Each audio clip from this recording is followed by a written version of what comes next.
Honorable members, a very good morning to all of you. I welcome you all to the 55th National Youth Parliament 2022 and I hope that this session will be fruitful. We begin today's session with oath and affirmation of our newly elected members. Secretary General, please. Shri Raghavendra प्रसाद मीना जो राजस्थान के जैसलमेर निर्वाचन क्षेत्र से निर्वाचित हुए हैं और शपथ लेंगे अथवा प्रतिज्ञा करेंगे।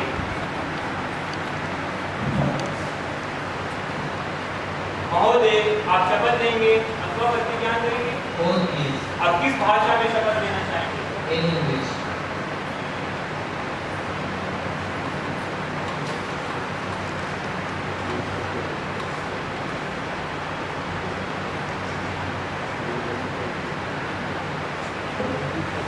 I, Raghavendra Prasad, having been elected as a member of Lower House of the Youth Parliament, do hereby swear in the name of God that I will bear true faith and allegiance to the Constitution of India as by law established, and that I will uphold the sovereignty and integrity of my country, and that I will faithfully discharge the duties upon which I am about to enter.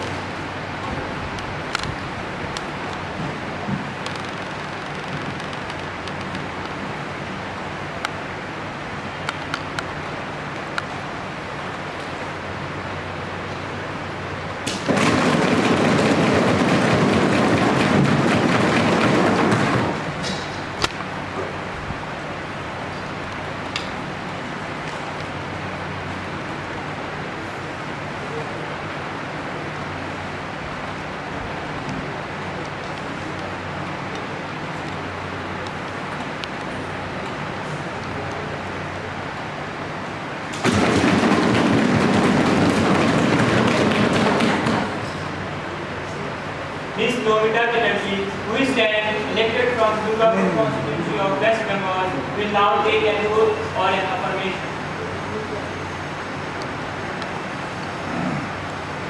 Madam, do you want to take the oath and affirmation? Oath, please. In which language would you like to take the oath? In Bangla, please.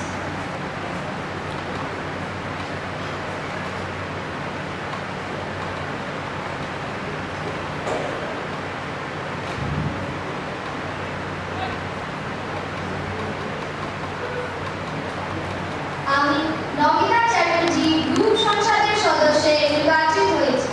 ঈশ্বরের নামে শপথ যে আমি সত্য বিশ্বাস রাখব এবং আইন দ্বারা প্রতিষ্ঠিত ভারতের সংবিধানের প্রতি অনুগত যা আমি বাঁচায় রাখব। ভারতের সার্বভৌমত্ব এবং অখণ্ডতা বিশ্বাসের সাথে দায়িত্ব পালন করব, যার উপরে আমি প্রবেশ করতে যাচ্ছি।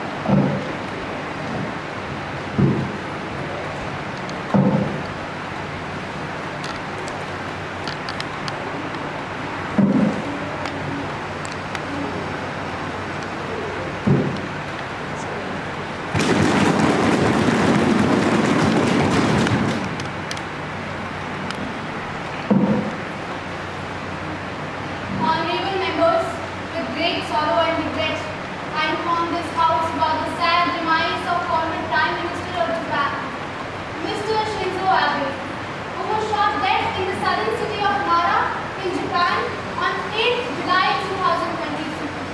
He was a great statesman and the chief architect of Japan's free and open Indo-Pacific policy. His death has created a huge void. Indeed, it's a big loss for the entire world.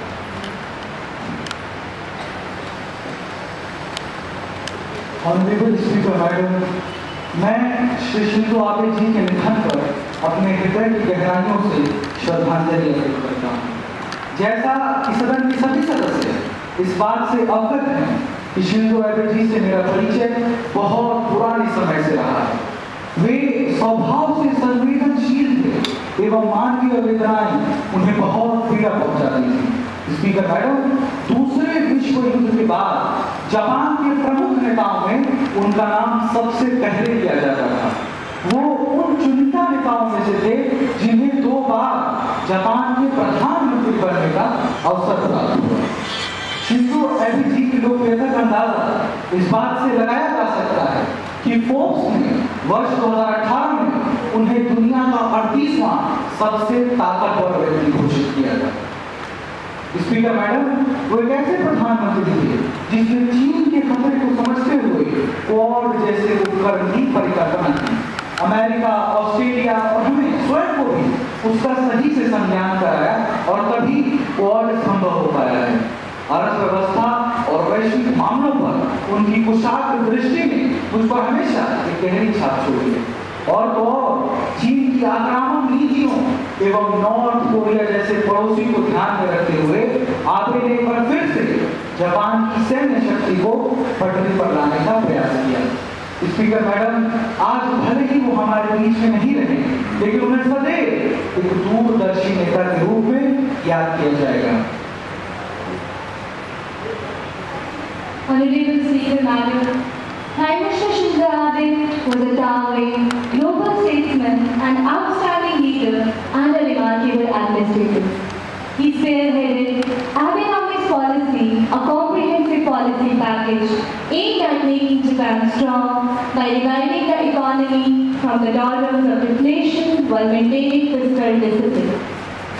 Internationally, he has been credited with holding the Trans-Pacific Partnership, a massive trade agreement between 11 countries. His achievements are the torch bearers for the people of this country and especially for the young generation. We all are shocked at the tragic assassination of a friend. I extend my heartfelt condolence to the bereaved family. The House may stand in silence for a while to express the deep sorrow.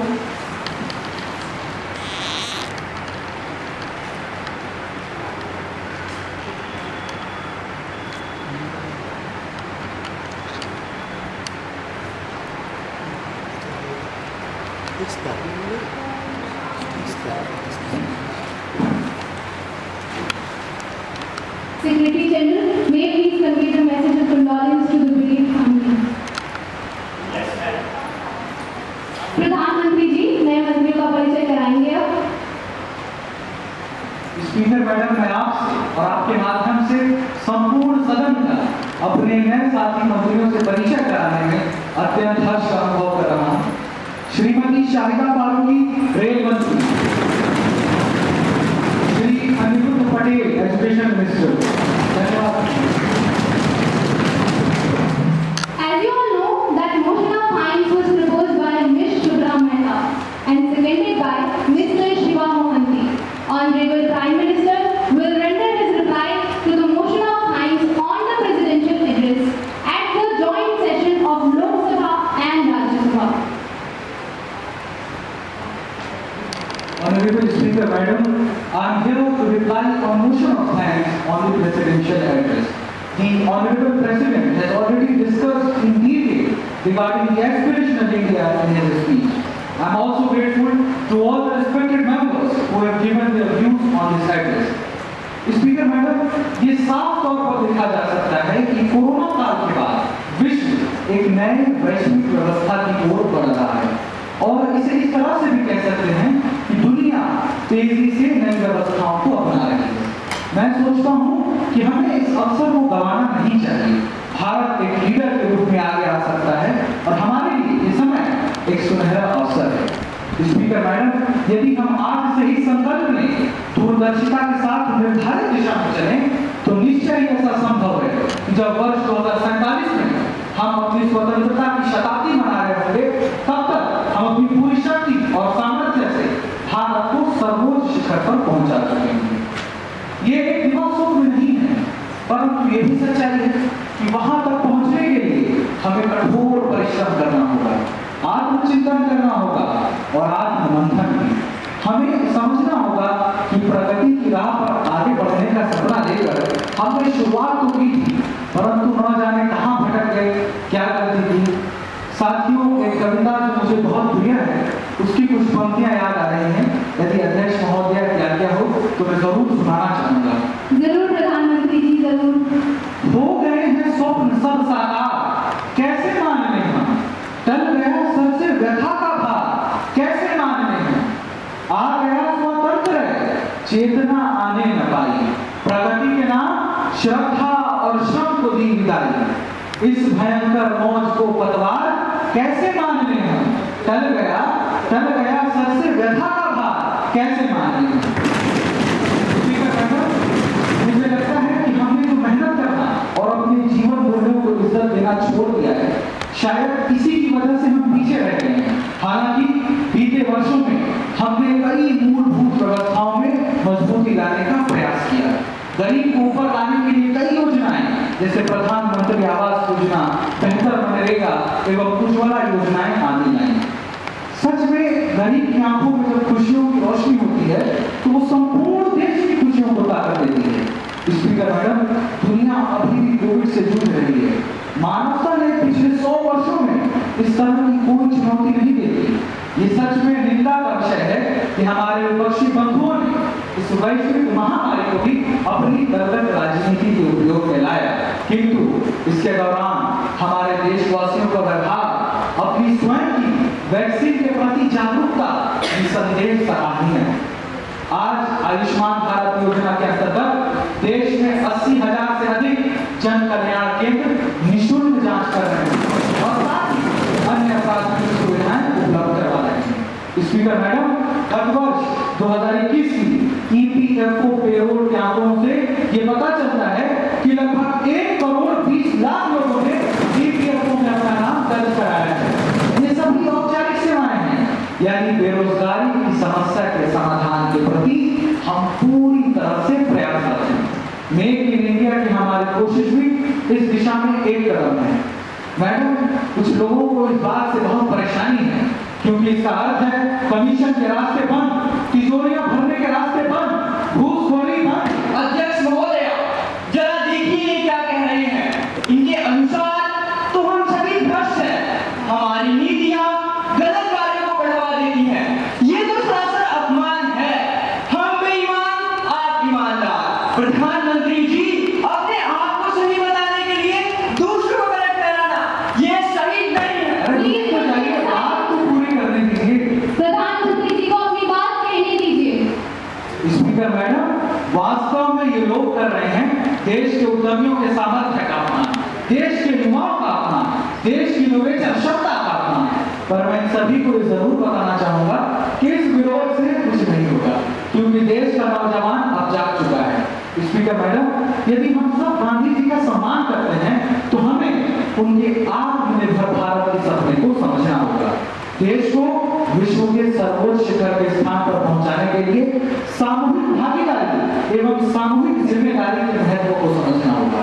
मैं अपने विपक्षी साथियों से यही कहना चाहूंगा कि आप मंथन कीजिए, विचारिए कि कहीं आप इस महत्वपूर्ण समय को हमारी आलोचना करने में तो बर्बाद नहीं कर रहे हैं। मेरी प्रार्थना है कि आप सचेत हो जाइए। मेरी और मेरे दल की आलोचना करने के मौके आपको मिलते रहेंगे। वक्त की जरूरत को समझिए।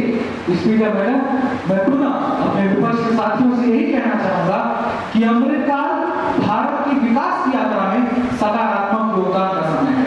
राजनीति अपनी जगह है, देशभक्ति अपनी जगह है। आइए आपसी मतभेद भूलकर हम सब मिलकर देश के लिए जिए, आगे आए और कोशिश करें कि पिछले 75 वर्षों में जो भी कमी रह गई है उसे सुधारें, कोई कोताही न बरतें। मुमकिन है सफर हो आसान, अब साथ में चलकर देखें। मुमकिन है सफर हो आसान, अब साथ में चलकर देखें। कुछ तुम बदल कर देखो, कुछ हम बदल कर देखो। मैं एक बार फिर से राष्ट्रपति जी के उद्बोधन पर धन्यवाद का अनुमोदन करता हूँ। आपने जो अवसर दिया उस पर मैंने अपनी ओर से स्पष्टीकरण का प्रयास किया है। बहुत बहुत धन्यवाद। And now we begin the question hour. Question number 101, Ms. Almaz Shahid. Honorable Speaker Madam, will the Finance Minister be pleased to state A, that the latest state of inflation and the wholesale price index of India, B, the reasons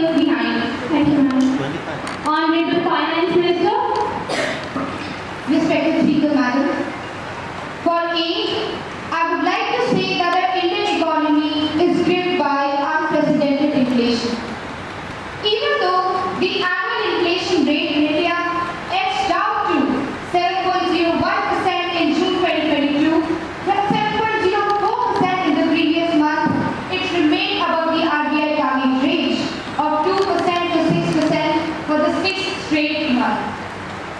Speaker Madam, if we take year 2011-12 as the base year, then at present the inflation rate is 15.38% and the wholesale price index is 152.3. For B, it is stated that the current spike in inflation is the result of steep rise in the crude oil prices. Recently, the crude oil price has risen to $83.56 per gallon from $55.17 per gallon across the world. This has increased the import cost for some of the essential commodities everywhere. Also, following the Russia-Ukraine war, there has been a disruption in the global supply chain, which triggered Indonesia to change its export policy and has led to lower palm oil imports. Moreover, how can we forget the role of COVID-19 in increasing the problems in everyone's life? And also, the high fuel prices have had a spillover effect on transportation and made every commodity expensive. Thank you. Supplementary question by Ms. Prerna. Honorable Speaker Madam, will the Finance Minister be pleased to state the initiative the present government is planning to take to contain this issue? Thank you, Madam. Adharaniya Vitt Mantri. Speaker Madam, we admit that the current geopolitical situation and soaring prices may slow down the growth. Ironically, this is happening at the time when the world's economy is striving to emerge from the slump caused by the coronavirus pandemic. Speaker Madam, I would like to say that as a part of an anti-inflationary measure, for the first time since 2018, the Reserve Bank of India has raised the repo rate by 4 basis points. This is done to control and monitor money flow into the banking system.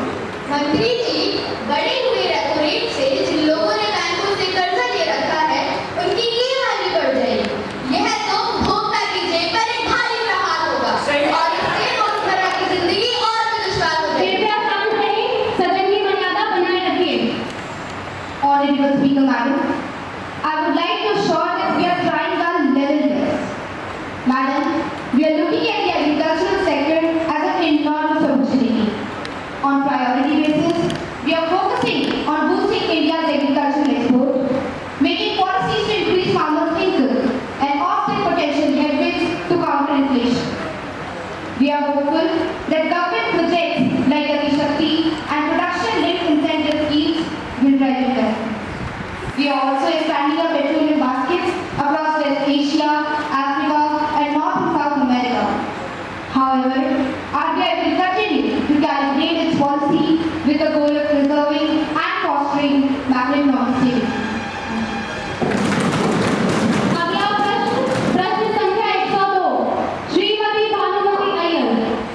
माननीय अध्यक्ष महोदय, क्या पर्यावरण मंत्री यह बताने की कृपा करेंगे कि दिल्ली में प्रदूषण की गंभीर स्थिति से बचने के लिए क्या कदम उठाए हैं व वर्तमान स्थिति को देखते हुए यदि सरकार electric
the cycle got distorted.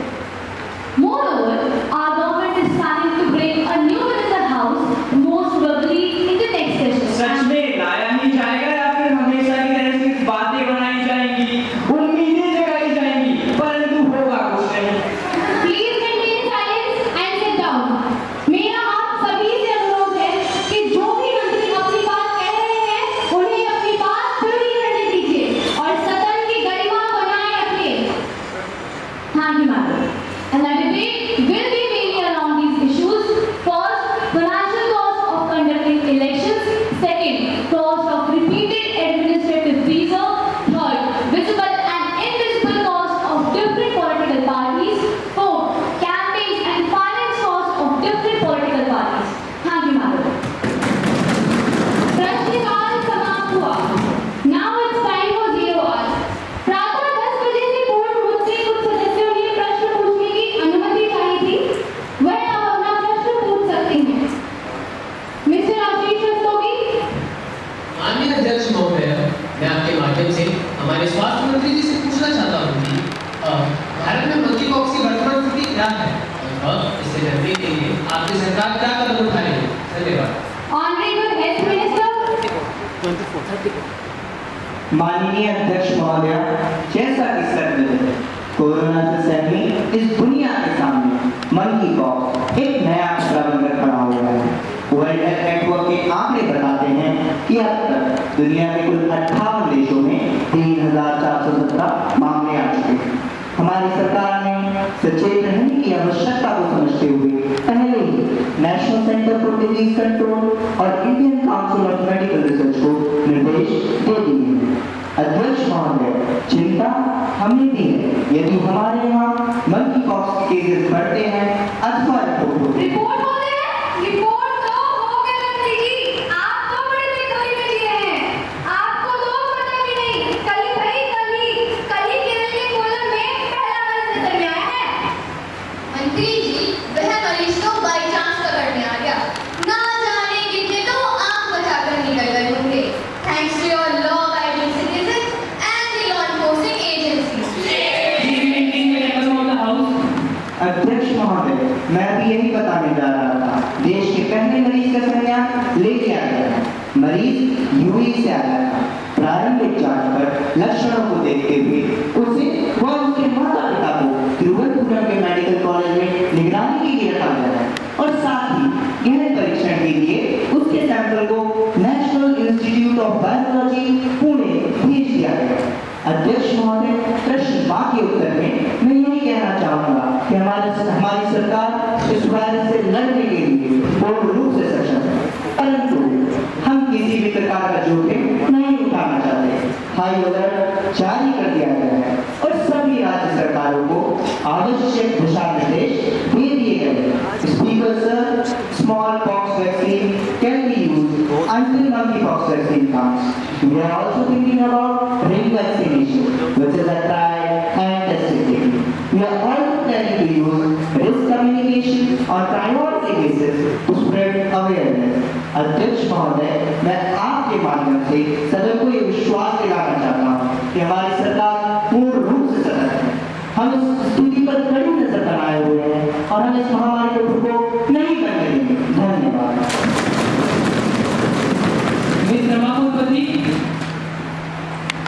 अध्यक्ष जी, क्या ऑनरेबल मिनिस्टर ऑफ कोऑपरेटिव्स यह बताने की कृपा करेंगी कि सहकारी समितियों के कारोबार में सुगमता लाने से संबंधित जो प्रक्रियाएं हैं उनको कारगर बनाने के लिए सरकार के द्वारा अभी तक कुछ किया गया है या नहीं? धन्यवाद। Minister of cooperatives. माननीय अध्यक्ष महोदय, सहकारिता के क्षेत्र में संभावनाओं को देखते हुए ही अलग से कोऑपरेटिव मिनिस्ट्री का गठन किया गया है। इसका उद्देश्य देश में सहकारिता को बढ़ावा देना और साथ ही इसके लिए अलग से प्रशासनिक, कानूनी और पॉलिसी फ्रेमवर्क तैयार करना है। अध्यक्ष महोदय, हालांकि हमारा मंत्रालय अभी नया है, पर मुझे ये बताने में बहुत गर्व महसूस हो रहा है कि इतने कम समय में भी हम कुछ महत्वपूर्ण निर्णय ले पाए हैं। हमने एक रोस्टर सहकारी विभाग बनाया है और साथ ही कुछ शॉर्ट टर्म और लॉन्ग टर्म ऋणों की व्यवस्था की है। अध्यक्ष महोदय, हालांकि मैं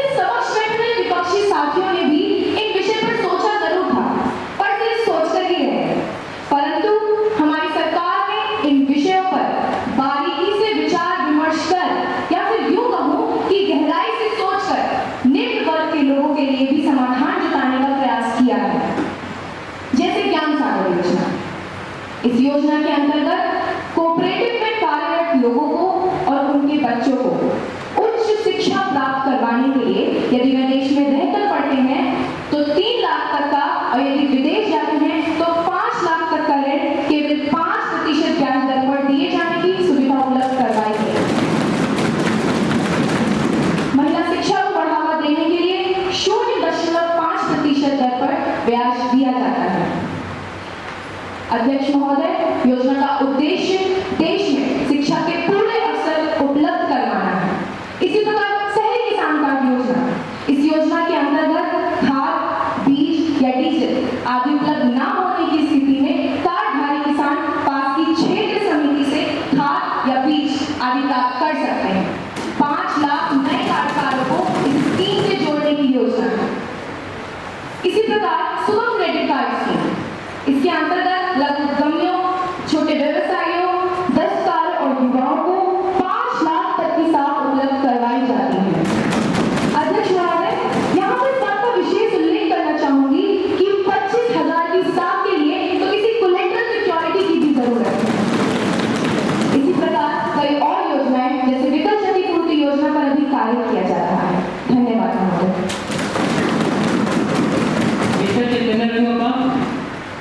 मंत्री महोदय, कृपया यह बताइए कि जो महिलाएं इस तरह के उपक्रमों से जुड़ी हुई हैं, उनके लिए क्या कुछ नए प्रावधान बनाए जा रहे हैं? यदि हाँ, तो विस्तार से बताएं। Minister of cooperatives.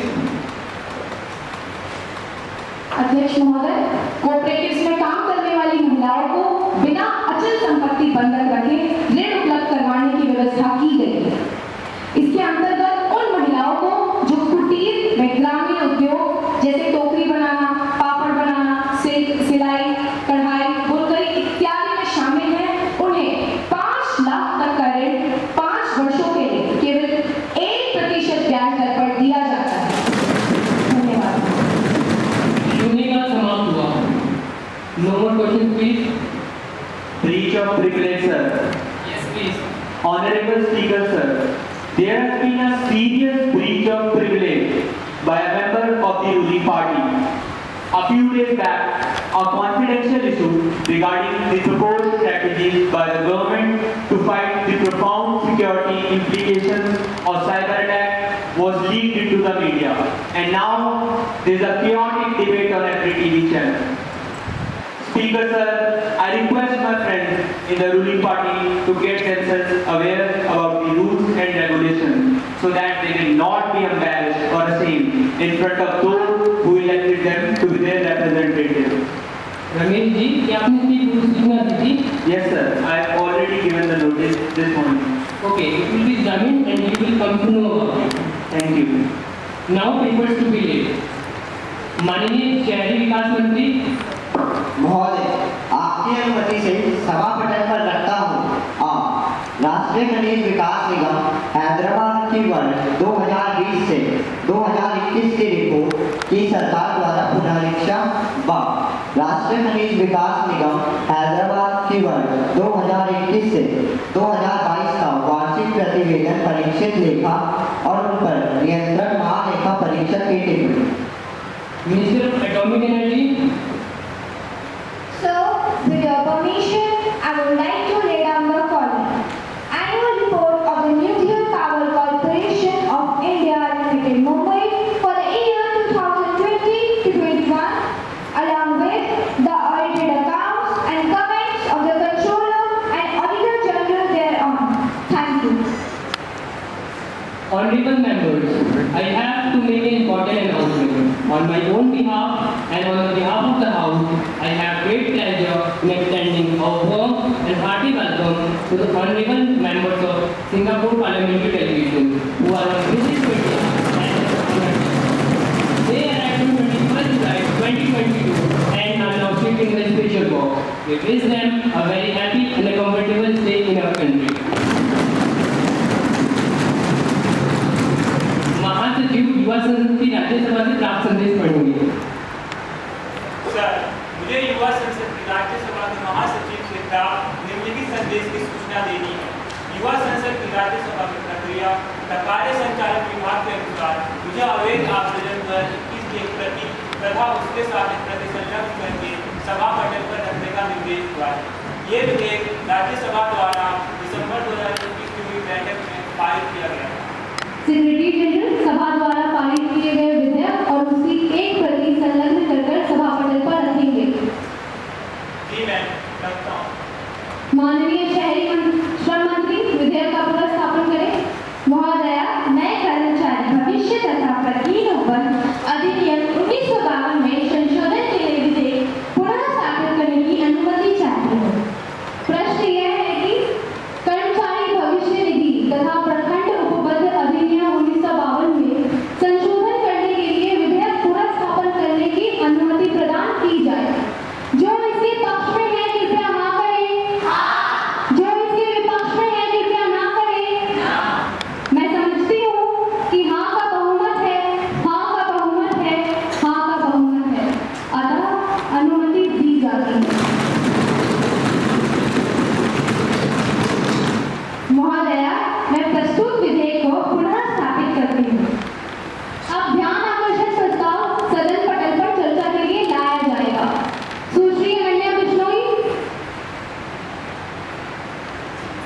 अध्यक्ष महोदया, हमारे पड़ोसी देश चीन ने पूर्वी लद्दाख के अक्साई क्षेत्र के इलाकों में LAC के पास मिसाइल और रॉकेट रेजिमेंट की तैनाती कर दी है। इसके अलावा चीनी सेना गैस और होटल बेस को अपग्रेड करने तथा हाईवे को चौड़ा करने और एयरस्ट्रिप बनाने का काम भी कर रहे हैं। आए दिन अखबार इस प्रकार की खबरों से भरे रहते हैं। चीनी हस्तक्षेप दिन प्रतिदिन बढ़ता ही जा रहा है। अध्यक्ष महोदया, आज सदन में मैं आपके माध्यम से माननीय रक्षा मंत्री जी का ध्यान इसी तकलीफदेह स्थिति तथा इसके कारण भारत की अस्मिता पर मंडराए खतरे की ओर आकर्षित करना चाहती हूँ। मंत्री जी, इस संदर्भ में सरकार क्या कदम उठा रही है, कृपया बताएं। Honourable defence minister. माननीय अध्यक्ष महोदय, मैं आपके माध्यम से सदन को ये बताना चाहती हूँ कि भारत ने पूर्वी लद्दाख में गतिरोध उत्पन्न करने के लिए चीन को चेतावनी दे दी है। हमने उन्हें बता दिया है कि मौजूदा स्थिति के जारी रहने से न केवल दोनों देशों के बीच माहौल खराब होगा, बल्कि आपसी संबंधों पर भी इसका गलत असर पड़ेगा। मई के शुरू में चीनी पक्ष ने गलवान घाटी क्षेत्र में भारत की सामान्य पारंपरिक गश्त को रोकने की कोशिश की और बाद में इसने पश्चिमी सेक्टर के भी अन्य क्षेत्रों में यथास्थिति बदलने की कोशिश की। महोदय, मैंने उनको बता दिया है ये अच्छी तरह से कि यह द्विपक्षीय समझौते के प्रावधानों के अनुरूप नहीं है।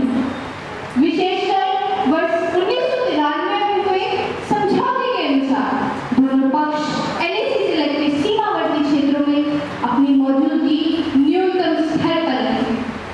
अध्यक्ष महोदय, हालांकि दोनों देशों के बीच में चले अलग-अलग स्तरों पर कई दौर की वार्ताओं के बाद चीनी सेना अब पीछे हट चुकी और तनाव कुछ कम हो गया है, परंतु हम ग्रामीण पर पूरी तरह से भरोसा नहीं कर सकते और इसलिए हमने भी बड़ी संख्या में सैनिकों और लड़ाकू विमानों की तैनाती LAC पर कर रखी है। अध्यक्ष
नवीनीकरण को अपनाते हुए साइबर और ई इंटेलिजेंस का इस्तेमाल भी बढ़ चढ़कर करना चाहिए।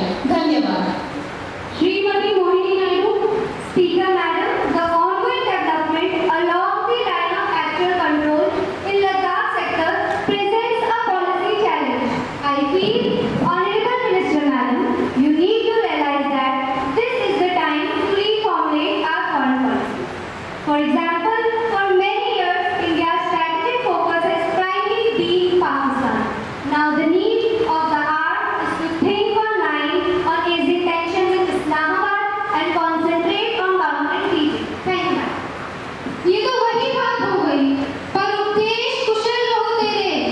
उपदेश देना तो सबको बड़ा आसान लगता है। ये तो आप लोगों की बनाई गई दोषपूर्ण नीतियों का नतीजा है कि आज हमारा देश इन विषमताओं से जूझ रहा है। मैं पूछना चाहती हूँ, कहाँ गई थी आपकी दूरदर्शिता जब आपकी अपनी सरकार थी?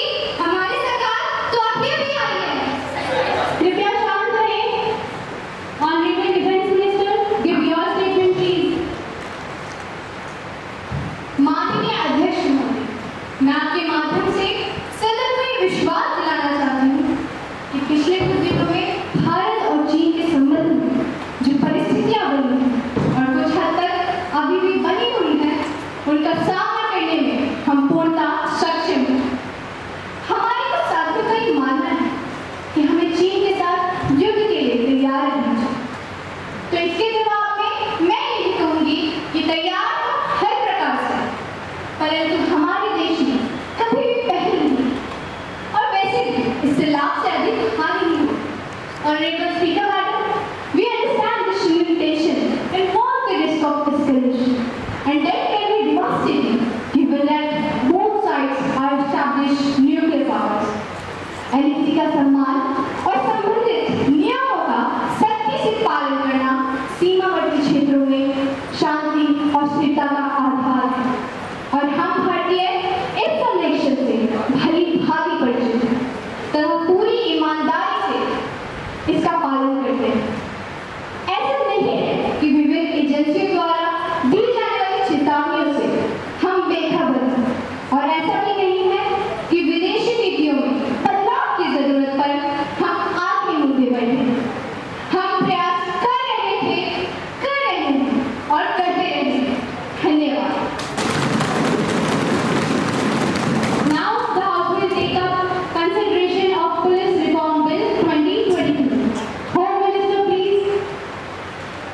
Honorable Speaker Madam, I request to move Police Reform Bill 2022 and now to consolidate and amend the law relating to the establishment and regulations of powers and duties of the police service.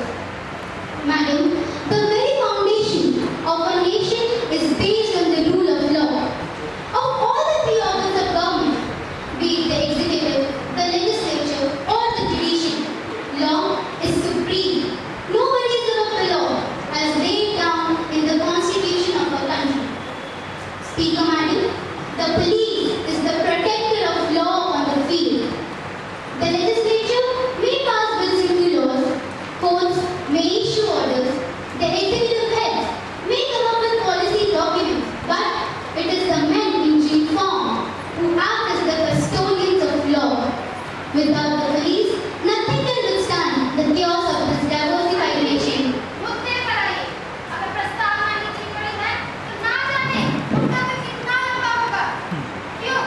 आप भी सोच ही सकते हैं। Please maintain silence. समय चाहिए किस समय? मंत्री जी को अपनी बात पूरी करने दीजिए। Honorable Madam, our police force needs to equip itself with dual role of providing, firstly, due consideration to basic human rights, and secondly, method which prioritize the security of the nation. Madam, I propose the following 7 provisions for Police Reform Bill 2022. The bill mandates social responsibilities of the police, that is, providing requisite assistance to the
अध्यक्षा महोदय, 22 सितंबर 2006 प्रकाश सिंह बनाम union of India के मामले दे विच सर्वोच्च न्यायालय ने कुछ महत्वपूर्ण दिशा निर्देश जारी किए सी, जिन्हां दे विच केवल 7 दिशा निर्देशों का पालन करने को कहा गया सी।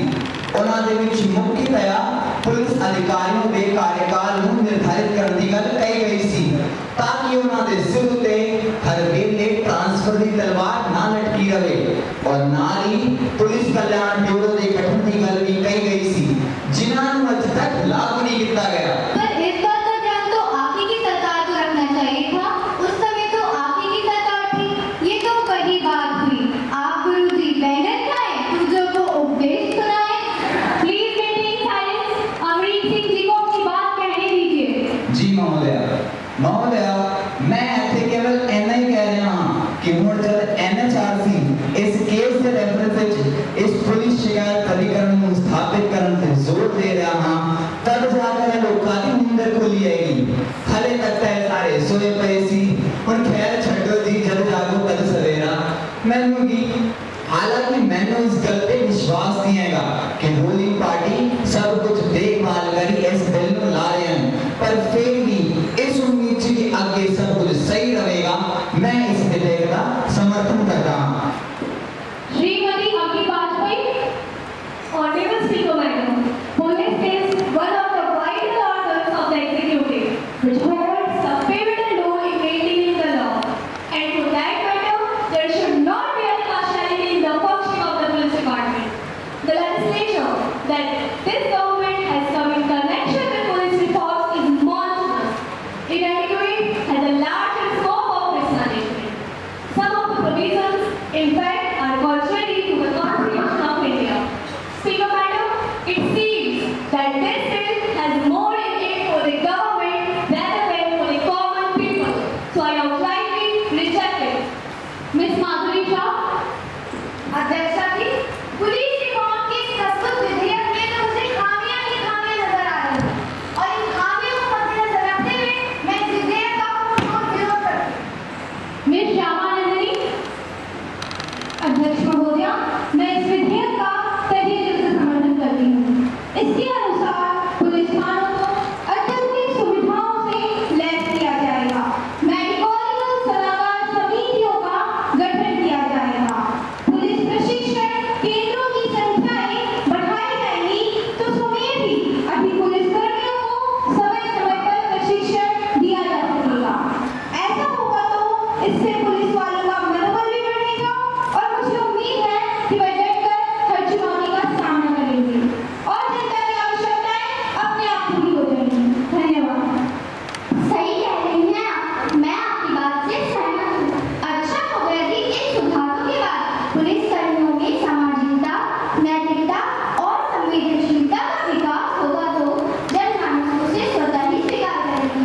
अध्यक्ष महोदय, मैं भी इस विधेयक का पूर्ण रूप से समर्थन करूँगी। Mister Riyaz Ahmad, Speaker Madam, main changes in the bill are Section 102 and Section 105. Section 102 says the chairperson is to be appointed by the government with consulting to the Chief Justice of India. On the other hand, Section 105 gives government authority to remove the chairperson. Therefore, this again gives power to the government. Speaker Madam, opposition reject any step or idea to make police puppet in the hand of government. Ms. Shailja Gandhi, Honorable Speaker Madam, this bill gives government power to interfere in police proceeding in constitutional way. It is mockery of democracy. This government has no knowledge of our constitution.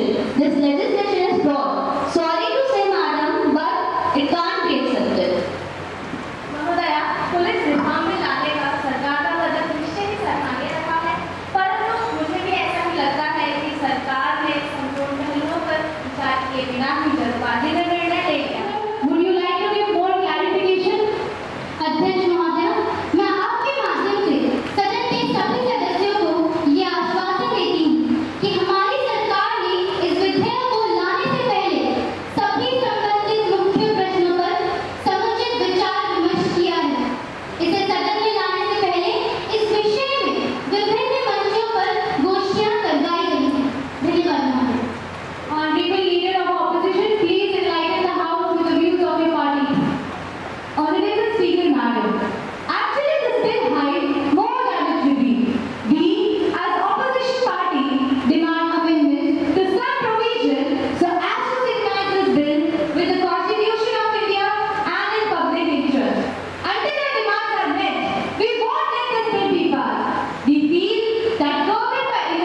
आशीर्वाद